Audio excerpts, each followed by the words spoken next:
Hello everyone, I am back finally with my microphone, which I'm happy about because it's the unofficial first day of the NLF for me, and so welcome to NLF day 1, and it started a few days ago, it started Monday, and I'm excited about this because it can be done remotely. Of course, I'm at home or in the studio.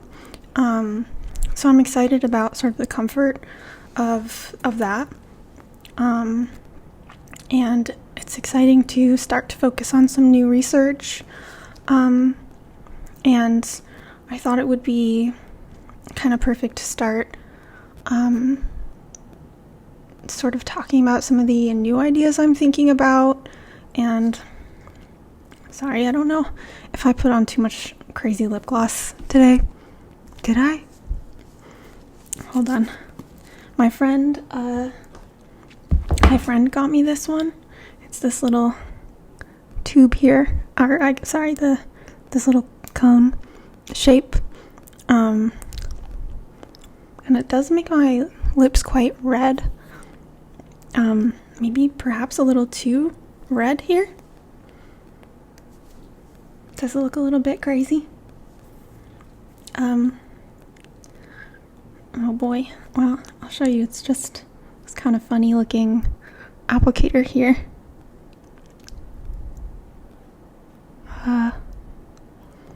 It is quite glossy, which I guess I do like.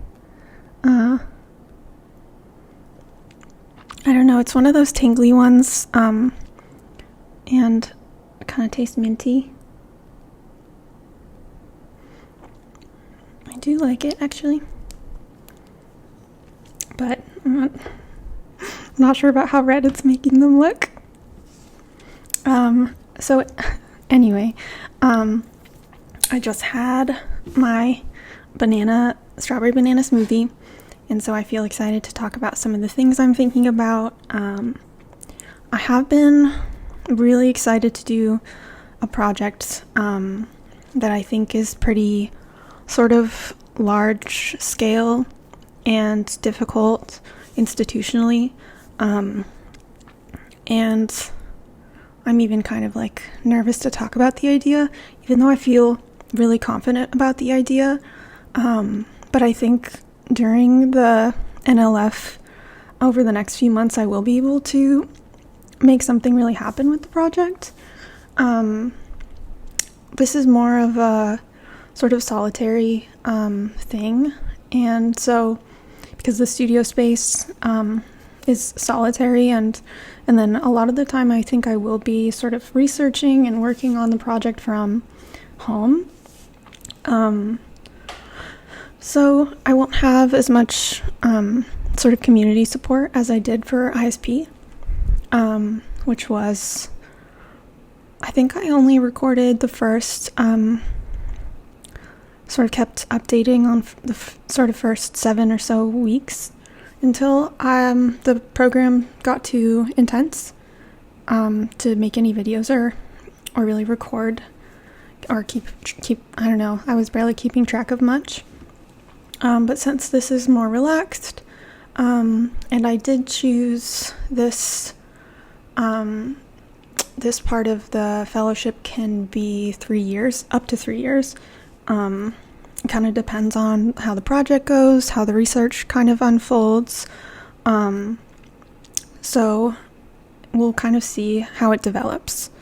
But I do think I can read a little bit about it, or I can just sort of dive into why I was holding this book up, Ugly Feelings by Cyan Ngai. I hope I'm saying her name right, Ngai. And she is I want to say Harvard scholar, Princeton scholar. Oh my gosh, I'm sorry. I'm not as used to the microphone. I think I just bumped it. Hello. Is everything okay? Hello. Okay. Well, I can read.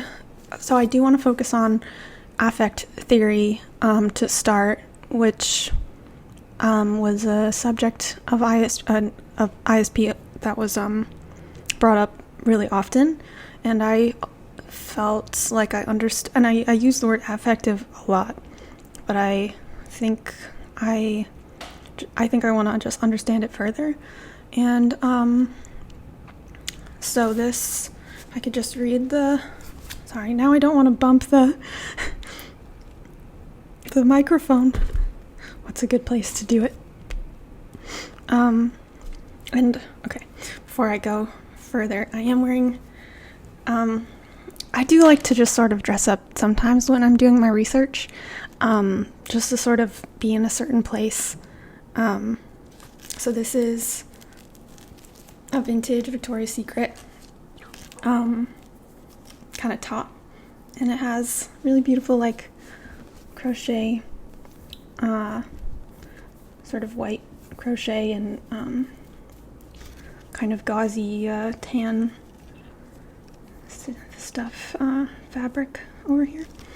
And I did just order, today I ordered a very beautiful vintage Sue Wong dress with a similar sort of look to it. It's a long dress, but it's fully silk, and has a sort of like this but black. So I'm excited about that.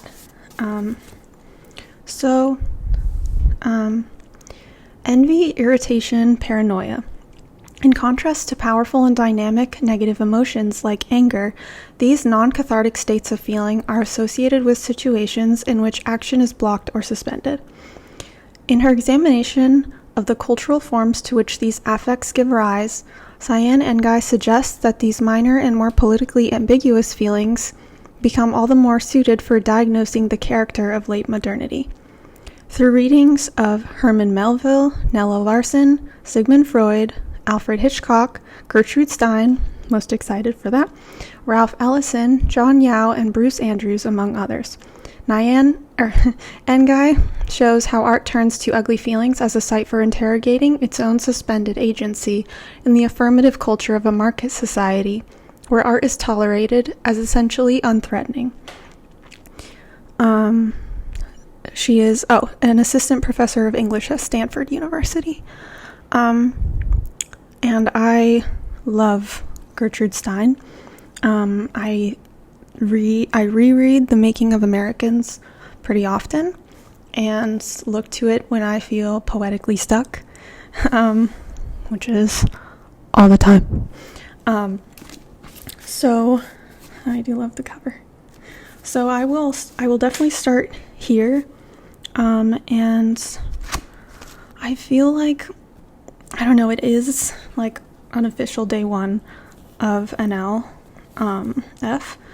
So I don't know if I want to like dive right into the project I've been thinking about, as I am sure that it might change. And maybe I'll just say that it is heavily inspired, by a couple different things. Let's read just some of the inspirations before I give it all away too fast. Sorry, let me just pull that up here. I do have my monitor all set up again as well, which is really nice. I kind of didn't have these things set up for a little bit.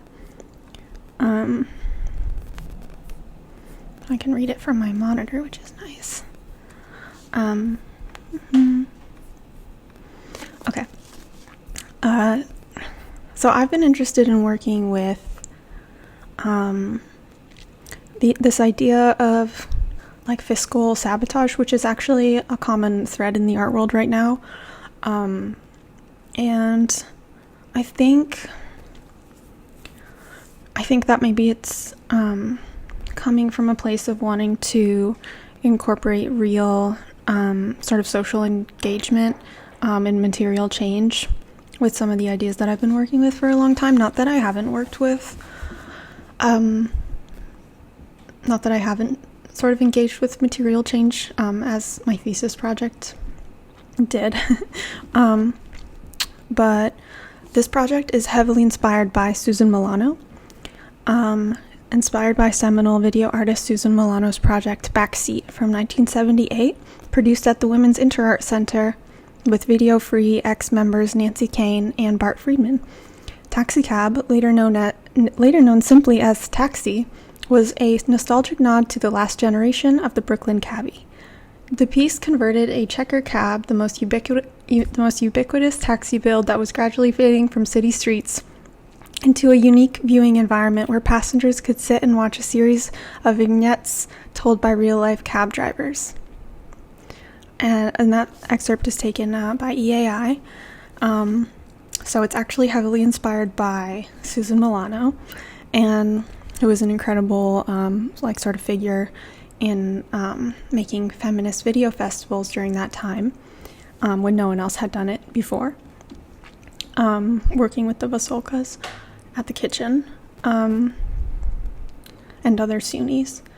So that's a little bit of it. I think I just wanted to read some of those things out loud, so that I can start sort of giving more updates during the NLF, which could be up to 3 years, and it could be as little as, I don't know, the timing is a little bit confusing for this, but so we'll see how it goes, we'll see how it develops, and I do hope it's a little bit less, sort of, is it better in the front? These bangs have grown out quite a bit, so now I often, no, that's worse.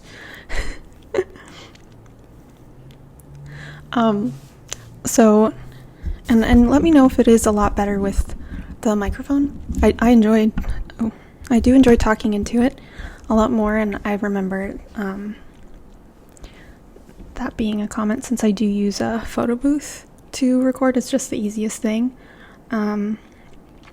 So yeah, let me know. And I'm excited about this, and